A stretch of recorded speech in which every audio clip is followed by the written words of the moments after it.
Sorbonne. Voy a compartirles pues unas cuantas experiencias respecto al tema del software legado.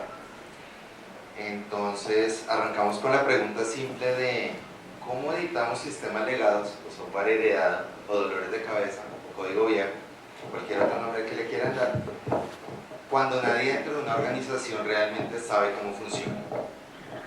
Yo creo que a nadie le ha pasado nunca, entonces pues es un tema nuevo para todos.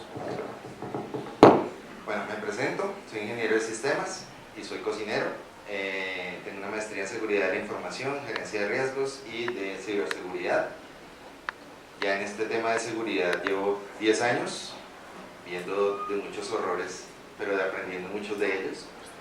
Actualmente trabajo como consultor independiente y cocinero. Y he tenido la experiencia de trabajar con empresas del sector construcción, educación, algunas ONGs, sector privado, y de cada una de ellas he podido sacar una experiencia valiosa. Entonces, más o menos eso es lo que vamos a ver. Me dijeron que tenemos 10 minutos, entonces esto va a ser frenético, ¿no? 20, 25.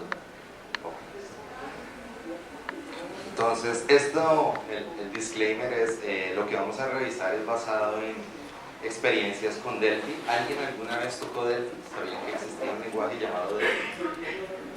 AS400, sistema de mainframes de IBM, todavía hay hartos.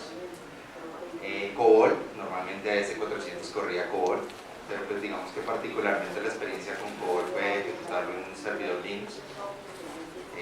Es horario infantil, no puedo utilizar la experiencia, la palabra adecuada para comentarle la experiencia, pero fue un poco fuerte. PHP, nadie ha tenido problemas con PHP, y ABAP, que es el lenguaje que se utiliza para SAP, para particularmente SAP R3, que es el que se utiliza pues más común. Y pues quería mencionarlo, independiente que no es un mega desarrollo hecho a la medida de muchas organizaciones, pero sí, también hubo jumpers. Aproximadamente 480 jumpers. Entonces, ¿qué es un software legado heredado? Particularmente la definición hace referencia a que es un software o un sistema de información que incluye también hardware que las organizaciones mantienen en estado productivo debido a que lo necesitan. Pero la dificultad radica en que ya no hay soporte, ya no hay quien lo mantenga, y pues esto es al final del día para las áreas de tecnología un dolor de cabeza, y para los responsables de seguridad es una razón para no dormir tranquilo. Particularmente, mención de lo que les hacía, AS400, normalmente AS400 ha sido una plataforma empleada como un mainframe, una responsable de procesos de cómputo avanzado, usualmente empleado en bancos. Algunos bancos ya han migrado, algunos otros todavía tienen AS400 porque pues es una plataforma muy robusta, pero hay temas que ya no tienen soporte puntualmente. Y pues sistemas de control industrial, sistemas SCADA, que también son sistemas pensados para un uso de 10, 15 años. Fácilmente dentro del software legado podemos encontrar software de 20, 25, 30 años que organizaciones siguen empleando simple y sencillamente porque hubo un momento en que no pudieron pasar a otro lenguaje, pasarlo y migrarlo a otra arquitectura, infraestructura, o aplican el concepto de pues todavía sirve, entonces dejémoslo ahí. ¿Recuerdan la escena de los Simpsons, el cerdo volando? Todavía sirve, igual, de lo mismo. Bien, entonces ¿cuáles son las implicaciones de seguridad? Particularmente sabemos que un software que no cuenta con actualizaciones, que no cuenta con soporte, pues va a tener ciertos fallos de seguridad, algunos huecos, como el queso. Otros casos muy puntuales, ya no existe el fabricante, ha pasado con muchas soluciones en diferentes entornos donde el fabricante o quien se encargó de desarrollarlo, la empresa fue absorbida, la empresa desapareció, quebró, curiosamente quebró después de finalizar el proyecto, cosas así. Entonces eso lleva a que el software casi desde su misma implementación se vuelve obsoleto. A la vez van a darse el tema de librerías y componentes de software vulnerable. Si hoy en día se hace un análisis y se identificó, eso salió la semana pasada, que cerca del 75% de las librerías de JavaScript que se están utilizando son vulnerables, pues hay software que sin necesidades de tener JavaScript ya es vulnerable. Entonces buena parte de eso viene de esquemas legados. Protocolos inseguros, inasegurables, porque no hay un mecanismo a través del cual tal vez yo lo pueda pasar a un HTTPS, lo pueda pasar a utilizar una transferencia de archivos con algún esquema de cifrado o algo por el estilo, o que simple y sencillamente si se le hace alguna modificación al mecanismo de comunicación, la aplicación se cae. También, y esa es la razón más fuerte por la cual muchas de las organizaciones no cambian, es porque hay interdependencia de procesos. Si a un área, a un proceso dentro de una organización le quitan el software, se cae el área. Entonces eso también va de la mano muchas veces porque el software fue creado a imagen y semejanza como lo quisieron en la organización, y pues eso a su vez tiene sus implicaciones. De esa época en que el análisis de requerimientos era que se hiciera el software tal como lo quería el usuario. Entonces eso hace que sea muy difícil cambiar.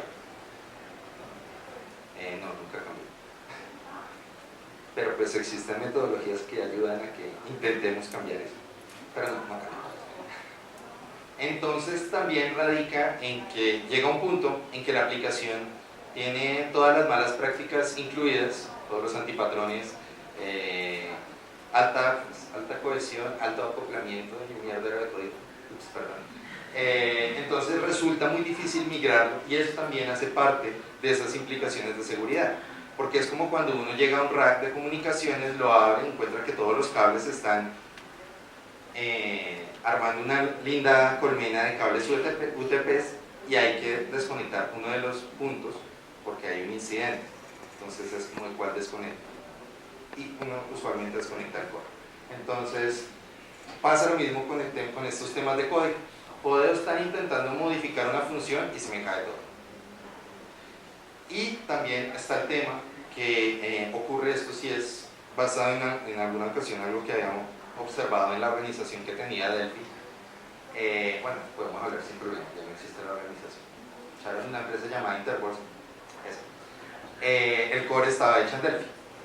Entonces el proveedor pues ya era una persona que llevaba fácilmente 30 años en la empresa, pero ya estaba cerca de jubilarse y no había quien pudiera agarrar ese lindo proyecto. Empezaron a hacer la migración a un nuevo core de negocio. Tenían planteado que fácilmente se tardaban 2 años, ya iban en 4 y en $3 millones, y todavía no habían podido migrar muchas de las cosas. Igual se acabó la empresa y el proyecto se cayó, pero pues independiente. Y finalmente el tema de costos. Tiempo de dedicarle a alguien 100% enfocado en hacer arqueología a cierto código puede resultar supremamente costoso, especialmente si es mano de obra calificada. Un ingeniero hoy en día, un ingeniero de AS400, partamos del hecho, no es menor de 30 años, de hecho puede estar entre 40, 50 años, y los costos son muy altos. Entonces la organización tiene que sacar una buena cantidad de dinero para poder hacer una modificación de código, una adición de alguna funcionalidad, etc. Entonces eso es el dolor de cabeza de seguridad. Pero hay realidades. La primera de ellas es que hay que aprender a vivir con este tipo de software. Es por eso la imagen. La otra realidad es que también hay que ampliarlo, hay que mejorarlo, ¿sí? De hecho aquí en la sala hay dos almas que sufrieron conmigo eso, y creo que todavía sufren con eso, que hay que ampliar un software, y es de este estilo de software que cualquier cosa que se le haga puede generar consecuencias. Entonces al estilo cuidado Homero, lo que hagas en el pasado va a afectar el futuro, es exactamente lo mismo. Cualquier modificación de algún componente puede generar que la aplicación se caiga. Pero siempre van a llegar los requerimientos de amplíeme el software, no es que hay que generar un reporte, hay que cambiar el mecanismo como hace un procesamiento, y eso es parte vital dentro del tema del legado. Uno diría, si es un software legado, dejémoslo ahí y ya listo, no lo mueva nadie. Si lo necesitan, pues consulten en él, pero no es así. También, ya después de que han pasado el tercer o cuarto hackeo, y se dan cuenta que hay que implementar seguridad. Entonces hay que implementar la seguridad de ese software zombie. Y una de las situaciones más difíciles en la que les comentaba de esta organización financiera, muy honesta de ella, tenían que hacer que esa aplicación entrara a hablarse con otras aplicaciones bajo una arquitectura SOA, donde tal vez lenguajes como Fortran, como Delphi, aún no sabían que existía algo llamado Web Services, entonces había que crearlos, empezar a hacer a todo a pie, y pues eso era muy complicado. Y finalmente, pues cuando ya se dan cuenta que no es posible ampliarlo más, llega la hermosa frase que dice que hay que migrarlo, eso es bueno, o cuando dicen que hay que hacer reingeniería. Y ahí, como lo dicen, palabra clave para decir sufren ingeniero. Reingeniería es, ahí hay algo, entiendan, transformen y para la próxima semana, ¿cierto? Entonces, eso es un complique realmente, porque equipos de desarrollo donde han pasado muchas personas y más allá de tener unas prácticas estructuradas, cada uno le aplica sus propias prácticas, se vuelve muy complejo el código, es difícil de migrar, o simple y sencillamente es lenguaje sobre el que ya no hay personas que le den soporte. Entonces, tome el manual y aprenda, COBOL es fácil. Entonces tenemos dos opciones, o la de la derecha, pero pues igual hay que trabajar, entonces aceptamos el reto y vamos a intentar arreglar. Entonces, ¿qué vendríamos haciendo para entender? Y ahí es cuando ya hablamos de situaciones de no hay posibilidad de hacerse el loco y decir no vamos a modificar ese software. Entonces, primero hay que buscar documentación existente del software, comentarios como aquí va algo, uno lo encuentra en el código, cosas como, recuerdo alguno que era como de el desarrollador y Dios saben qué ocurre aquí. Pues en este instante es chistoso, cuando uno encuentra el código, no, realmente. Y pues dado que no existe mucha documentación, que antes no era buena práctica documentar y hoy en día tampoco, entonces pues hay que hacer un cambio de enfoque y ahí es cuando uno ya tiene que empezar a utilizar otras técnicas más ingenieriles, tales como tomar logs, bitácoras, registros, para mirar quién accede a esos módulos, ¿sí? Pues en una experiencia particular lo que hicimos era, teníamos N módulos, creo que no hay cifra para mencionar ese N que era, y había la necesidad de empezar a literalmente aplicar ley de Collins, machete, a los diferentes componentes y decir esto va, esto no va. ¿Por qué? Porque había código PHP 4, PHP 5, PHP 6 y otras cosas que hoy en día nos preguntamos qué era. A partir de eso, identificar dependencias, porque pueden haber componentes que sean llamados desde diferentes elementos que tal vez si los quitamos se caiga el login. Eso nunca pasa. Pero entonces hay que identificar, en este caso empieza uno a hacer análisis, imagínense, caso particular, la última experiencia, 32 gigas de código. No eran tantos dos. Bueno, ahí está, archivos planos. Y empezar a identificar quién llamaba a quién, cuáles eran las librerías importantes, etc. Y finalmente, como componente de ese enfoque es, ¿qué información es más sensible? Pensemos en, ok, la herramienta tal vez no le vamos a meter seguridad a todo porque es imposible, vamos a colocarle a un componente, entonces pensemos cuál es la información realmente sensible, desde dónde se accede y colocamos los componentes ahí, o interfaces de cara a usuario, donde tal vez puede por ahí estar llegando un ataque o algo de ese estilo. Entonces, una vez hemos tomado ese enfoque, nos damos cuenta que tenemos un montón de información y que igual no se sabe por dónde arrancar. Entonces, hay que hacer la parte difícil, interactuar con las personas, y es sentarnos con los usuarios finales y decir, bueno, realmente cuénteme usted cómo utiliza la aplicación. A partir de ese mecanismo uno identifica el flujo de información real de cómo en teoría se emplea la aplicación, se puede cruzar con los logs y saber, por ejemplo, que hay funciones que utilizan solamente una vez al año. Entonces, ok, hay que tenerlo en cuenta, pero no está en el top 10. Muy diferente a funciones como el login, interacción, sacar reportes, etcétera, que sí pueden ser utilizadas casi a diario.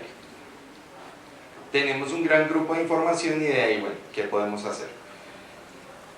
Entonces, ocurre, seguimos sin lograr entender qué ocurre realmente en la aplicación y aquí aparece un escenario más complejo y es, hoy en día muchas de las aplicaciones son web, pero aún existen aplicaciones que son cliente-servidor, un cliente pesado, fácilmente escrito en Delphi o en Fortran, que tiene que conectarse a algún mecanismo. Digamos, una de las dificultades que tiene AS400 es que la base de datos no es formalmente como lo conocemos hoy en día, algo relacional, sino es otro esquema. Entonces hoy en día lo que hacen es lo migran a otro sistema de bases de datos llamado DB2, que es de IBM, para poder empezar a hacer interacción desde otro lugar. Entonces hay que entender primero, hacerle algo de ingeniería reversa a lo que es el tema de las bases de datos. Caso particular, cogimos una base de datos, le hicimos un intento de ingeniería reversa utilizando Rational, el de IBM, y se reventó Rational. Entonces decidimos que tal vez era habilitar logs en la base de datos de a poquito y empezar a identificar dónde era que se estaba insertando información. Y también entender las comunicaciones de tal vez esos clientes a la plataforma. Hay que generar el diagrama de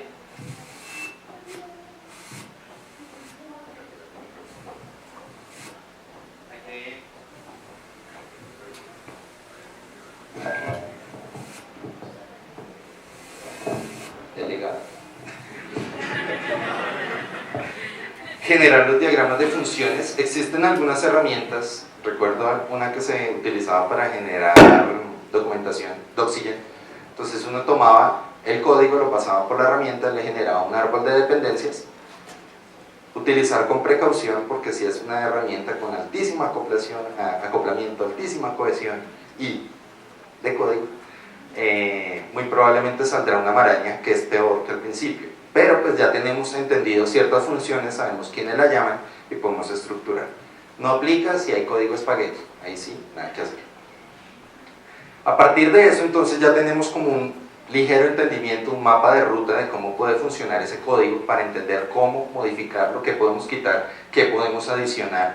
Y eso nos permite llegar a una poda, machete u otra técnica para empezar a quitar módulos que son peligrosos, módulos donde tal vez tenemos funciones de código que pueden invocar ejecución de binarios, podemos identificar funciones donde hay cargas de archivos que tal vez puedan ser utilizadas para, no sé, subir una shell, nunca pasa. Entonces, pero también hay una realidad, y es que en la medida que uno quite código, pues van a haber unas interdependencias que se van a ver afectadas. Y más aún si nos gusta ser maestros de las acrobacias y ponernos a hacer eso en productivo, porque muchas veces no hay un entorno de pruebas, a veces ocurre, ¿sí? Entonces, bajo ese esquema hay que saber muy bien cómo definir en qué momento se van a quitar módulos, se van a quitar componentes, se va a deshabilitar algo. ¿Por qué?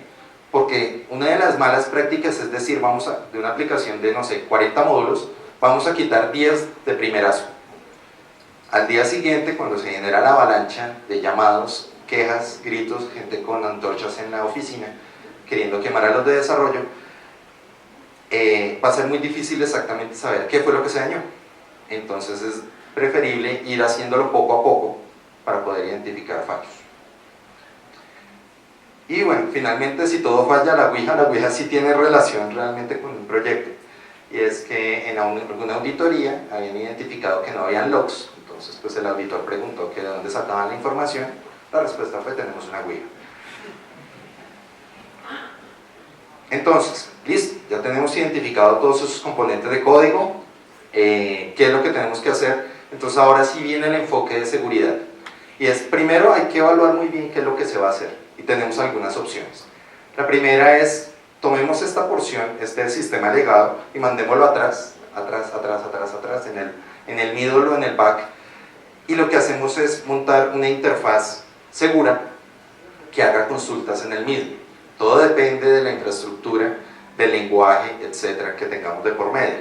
Es como utilizar una fachada que va a recibir la interacción y va a limpiar de alguna manera las consultas que van a llegar a ese sistema. Esta es la recomendación que uno haría si tal vez voy a colocar una interfaz de consulta de cara hacia internet o una intranet donde voy a tener múltiples usuarios. Entonces lo mejor es escondamos el servidor feo, pongamos una cara bonita y metemos controles de seguridad en el proceso. pero es muy complicado implementar algo a nivel de seguridad, donde tal vez las librerías son muy viejas y no puedo implementar frameworks, o situaciones que hacen que el mismo código, meterle algo de seguridad, se caiga, pues habría que remitirse a la primera opción, utilizar una fachada. Si no podemos proteger la información y la aplicación de cara al usuario final, protejámosla atrás, directamente en la base de datos. No aplica si nuestra base de datos son archivos planos. Bueno, podríamos, más o menos. Entonces, ¿qué es lo que podemos hacer? Procedimientos almacenados que registren logs, si tal vez yo no le puedo meter logs a la aplicación, y establezcan algunos mecanismos de bloqueo ante ciertos comportamientos extraños. De alguna manera sería como meterle firewall a la base de datos. Ayuda. El problema es que si en algún momento alguien identifica que la seguridad está en la base de datos, ¿a qué le van a pegar? A la base de datos. Entonces, pues por eso habría la necesidad de establecer unos mecanismos que funcionen.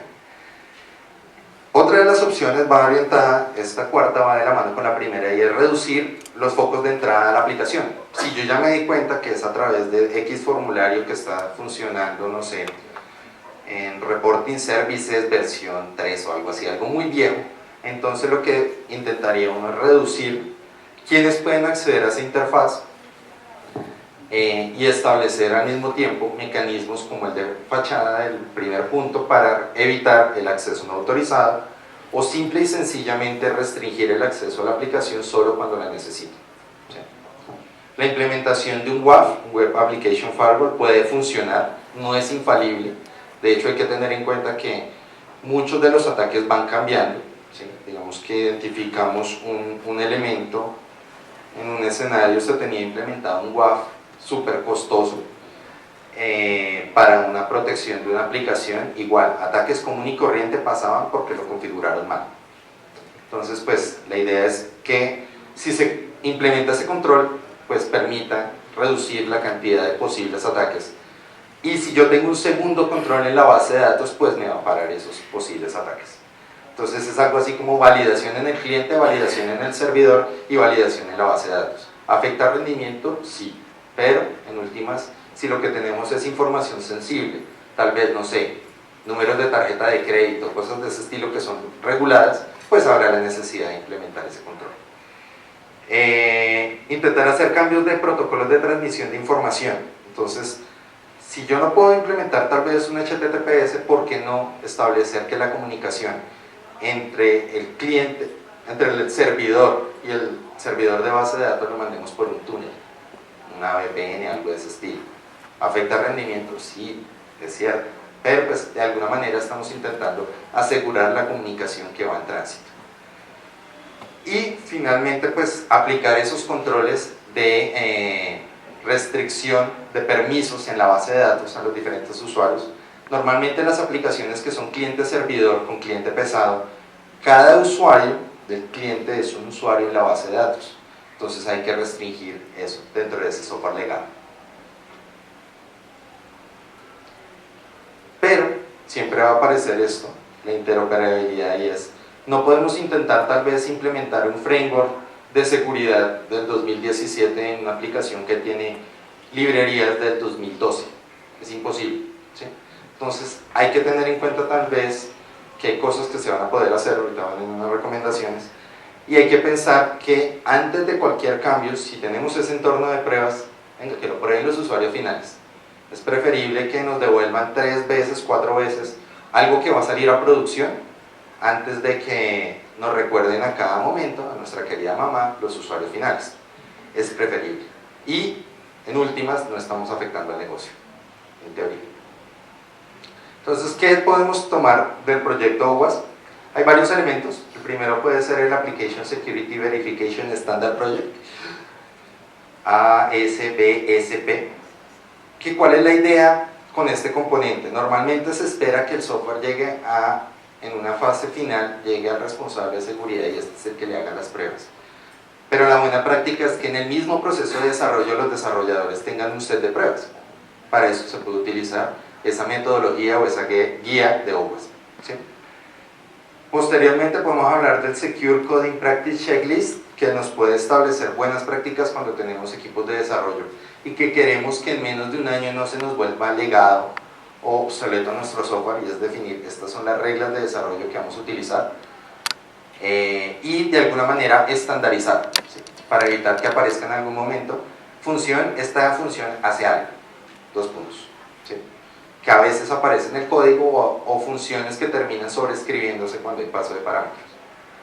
Tenemos el OWASM, Software Assurance Maturity Model, y es cuando ya queremos que nuestro equipo de desarrollo vaya un poco más allá y empiece a aplicar buenas prácticas, porque tal vez aplicar un BSIM es muy complicado, o el equipo es pequeño, o aplicar un Software Development Lifecycle de Microsoft puede ser demasiado tedioso. Entonces podemos arrancar con algo suave, como es OWASM, y definir las diferentes etapas. Eso sí, siempre que se defina eso tiene que buscar que venga con el apoyo pues, de arriba de la dirección, para que no se quede solo en algo que queremos hacer nosotros y no sea algo estándar del negocio.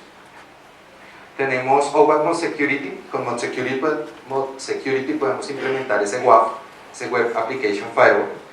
Ahorita las reglas o este proyecto está en manos de una empresa de seguridad llamada Trustwave y está supremamente estable. Desafortunadamente aparecen muchos proyectos de OWASP y muchos mueren incluso sin haber sacado una sola línea de código o una recomendación, pero este ha mantenido a través del tiempo. Entonces, ¿qué es lo que nos ofrece? Algunas reglas muy al estilo como sería un IDS, un IPS, para identificar comportamiento, entradas extrañas, tal vez un cross-site scripting, un SQL injection, y lo filtra y lo para. Entonces eso nos podría aportar si tal vez estamos trabajando con Apache, con IIS, con Nginx, que son algunos de los elementos. Existen otras opciones, otros proyectos que pueden echar mano. Por ejemplo, lo que hablaban anteriormente puede ir de la mano con la primera opción, porque le va a decir uno al equipo de desarrollo, tiene que hacer pruebas de software. ¿Cómo? Tomen, acá está la herramienta, con esta la puede hacer. Y les establecemos los sets. Ejemplo. Recomendaciones finales. Hay un paper bien interesante que se llama How to Access Heritage System in the Early Phases, de Andreas Hein. Es un investigador alemán que hizo el análisis de cómo manejar sistemas legados basado en el esquema que utiliza la NASA. La NASA, dado que los costos de tener un proyecto nuevo para lanzar un cohete es un poco alto, entonces reciclan código. Entonces eso hay que manejarlo pues, de una muy buena manera. Les recomiendo mucho ese paper. Lo otro, hay que sentarse y ahí es cuando uno, como responsable en temas de desarrollo y de seguridad, hay que hablar muy bien con quienes desarrollan los proyectos, quienes venden los proyectos, porque muchas veces el costo de hacer una migración, de hacer un mejoramiento de un software puede ser más alto que intentar tal vez dejarlo quieto y arrancar otra cosa aparte. Eso hay que tenerlo bien presente. No solo costos respecto a cuántas horas de ingeniero tenemos que dedicar, sino nueva infraestructura. De cara tal vez al negocio nos van a poner a correr y ya tenemos 20 proyectos encima y no podemos. Entonces eso es importante. También siempre tener presente que hay cosas posibles y hay cosas imposibles. Hay lenguajes donde no vamos a poder implementar seguridad. Hay protocolos donde no es posible implementar seguridad. Y también teniendo en cuenta que no necesariamente porque sea un entorno tal vez que dice que sea seguro, lo es. Hay que revisar muy bien. Y finalmente, que el equipo de seguridad y el equipo de desarrollo tienen que trabajar en conjunto. No puede ser la isla de seguridad de la isla de desarrollo y parecen jugando a Angry Birds, disparándole uno a tumbarle el código al otro y al otro mandándole cerditos a acabar con el equipo de seguridad. Listo, entonces pues eso era lo que tenía para comentar respecto al tema de software legado. Creo que más de uno se ha enfrentado a eso y vale la pena analizar con mucho cuidado cuando se va a enfrentar a un proyecto de esos, porque puede fácilmente ser la hecatombe del equipo de desarrollo. Entonces suena chistoso decir que por un software viejito echaron al equipo de desarrollo, que ni siquiera lo hicieron ellos. Ahora, no sé si hay preguntas, dudas, tomates.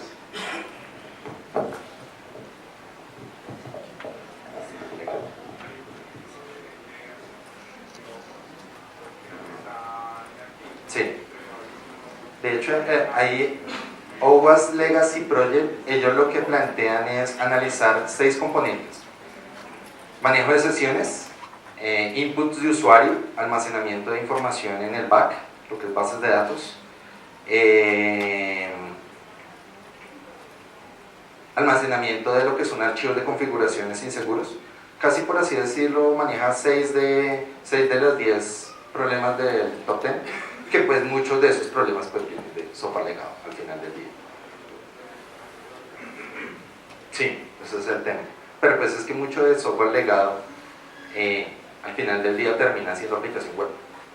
Es la única manera, por eso hablaba de lo de la interfaz, de poner una fachada que maneje los datos de entrada, que sabemos que al final va a ser como la escena de los Simpsons, en que le ponen como una entrada por allá en un puerto a la taberna de Moe, pero sigue siendo la misma taberna de Moe, es algo así. Pero entonces hay que montar controles en el medio para evitar en algún momento que llegue código que no debería llegar. No sé.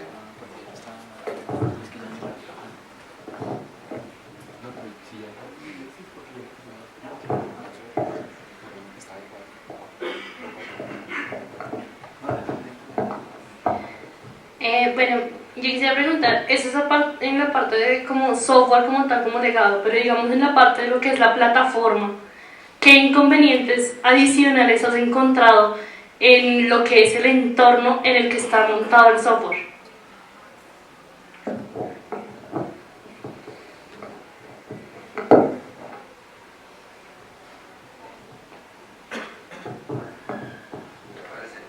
Muy buena pregunta.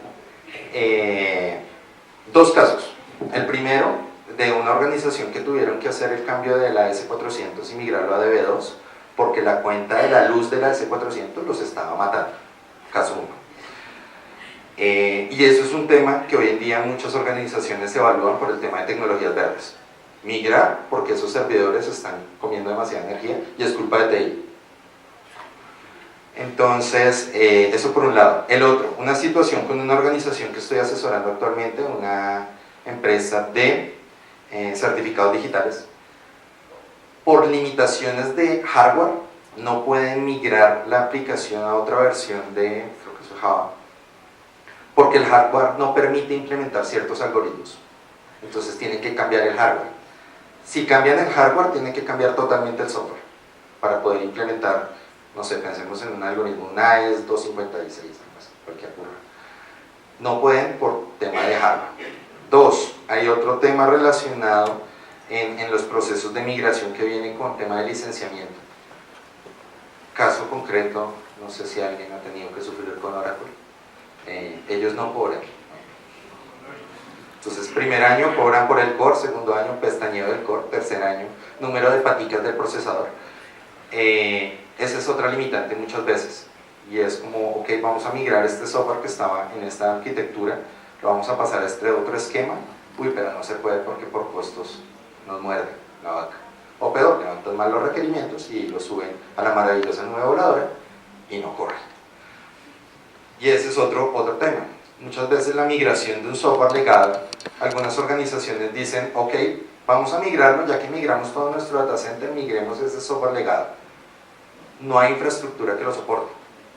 Ya no va a encontrar uno tal vez servicios, bueno, tal vez sí, pero no es muy seguro, servicios que le ofrezcan a uno soporte sobre librerías PHP 5.1.